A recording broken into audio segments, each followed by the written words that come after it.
Mikel Arteta Arsenal has been dealt yet another injury worry ahead of Sunday clash with Liverpool after Italian Ricardo calafiori added to Mikel Arteta's headache. The Gunners are already without club captain Martin Odegaard and the suspended William Saliba for the visit of Arne Slot's side at the weekend, while England forward Bukayo Saka and Dutch defender Jurgen Timber look to be major doubt as well after missing Tuesday's Champions League clash with Shakhta Donetsk. There was yet more bad news for Arsenal with calafiori first off with what looks to be another injury. The Italian appeared to jar his knee while stretching to make a tackle. After receiving treatment on the pitch, the defender attempted to play on, but just a few minutes later, he was back down again. This time, no chances were taken as calafiori made his way off the pitch to be substituted by teenager Lewis Kelly. Rather than take his place on the bench, calafiori headed straight down the tunnel with a member of Arsenal medical team, which certainly doesn't look to be a good sign for Arteta. The Gunners boss had already considered to not being sure whether Saka would be available for Sunday visit of Liverpool. Arteta had suggested the England international could make his return to training on Monday, having picked up a hamstring problem while on international duty. Saka, though, along with Timber, was nowhere to be seen during the open training session, and the pair were subsequently left out of the squad against Shakhta Donetsk. At the moment, I am not very hopeful, Arteta admitted after being asked about Saka's injury ahead of the game. Let's see, we still have a few days.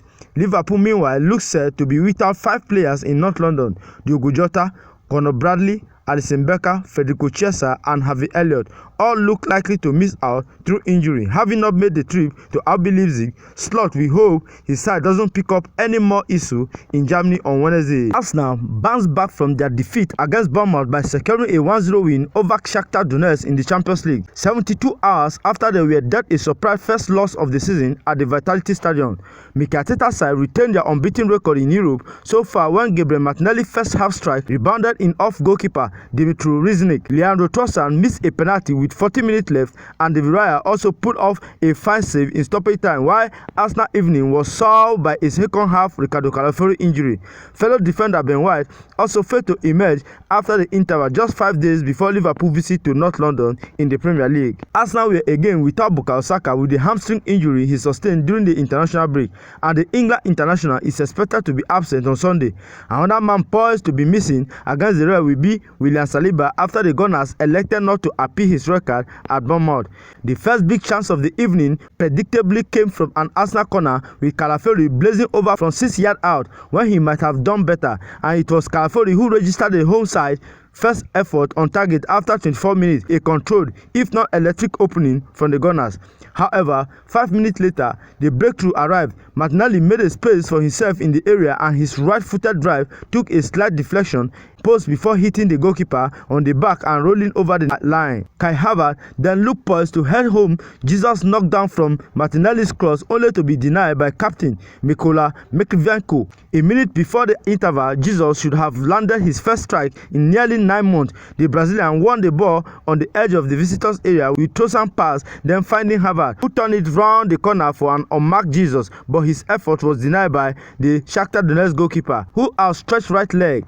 White, who only made his injury comeback against Bournemouth after a near-month layoff, was then withdrawn at halftime, and with Jurgen Timber sidelined, Arsenal have to navigate the second period with Thomas Partey operating as the makeshift right back. Martinelli's side-footed blast was punched away for a corner by Shakhta Donetsk goalkeeper after 8 minutes of the second half gone, but with just the sole goal lead, there was a mid-sense of unease inside the Emirates Stadium. Shakhta fought in the Ukrainian League, and without a goal in Europe so far, we are starting to see more of the ball, albeit without troubling Raya in the Arsenal goal.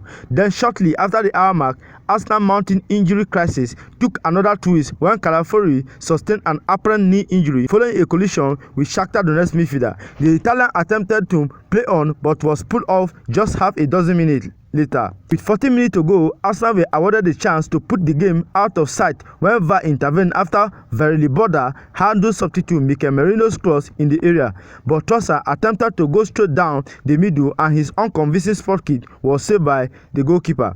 Shakhta pushed for an equalizer, and Raya denied Pedrinho with a fine one-handed divine save in the second minute of stoppage time before Marlon Gomez flooded his line with an unmarked header from only a few yards out to allow Arsenal Arsenal to see out the win. Mikel Arteta believed the best way for Arsenal to solve their discipline problem is by not talking about it. The Gunners have had 3 red cards in 8 Premier League games this season, which has led to them dropping 7 points in those matches. Arsenal, in contrast, have won all 5 of the games when they have kept 11 men on the pitch, and Arteta has admitted it's an issue. And asked how to address it, Arteta said, "The most effective way, I have to be very honest, is not talking about it.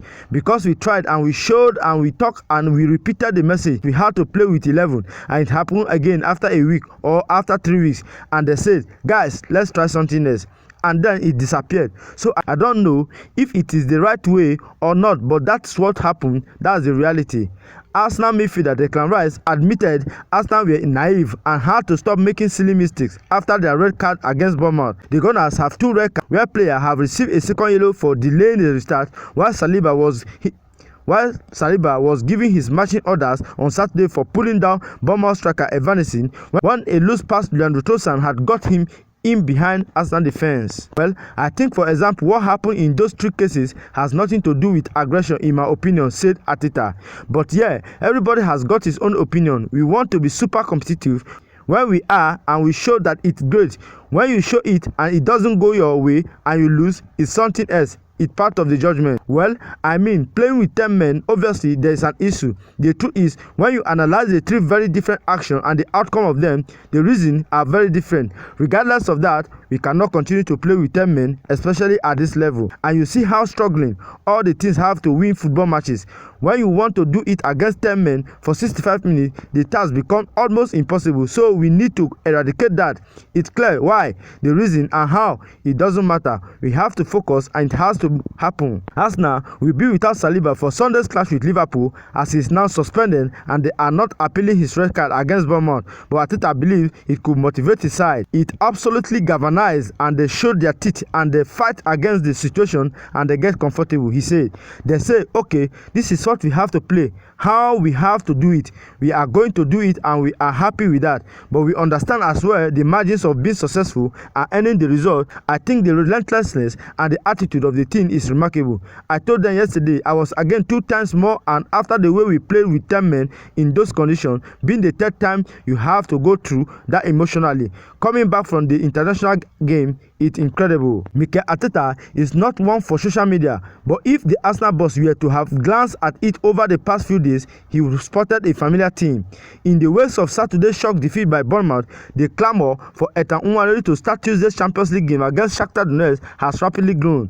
That is no surprise given the nature of Arsenal lose at the weekend, reduced to 10 men for the 3rd time this season. They managed just 1 shot on target.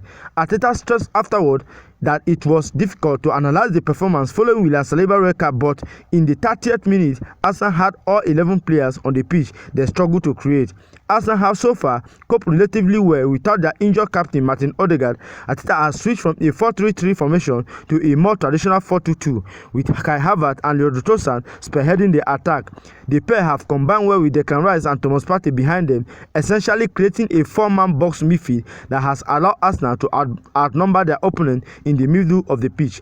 Against Bournemouth, however, Arteta reverted back to his favoured 4-3-3 formation, deploying Partey the base of midfield with Mikel Merino and Rice ahead of him.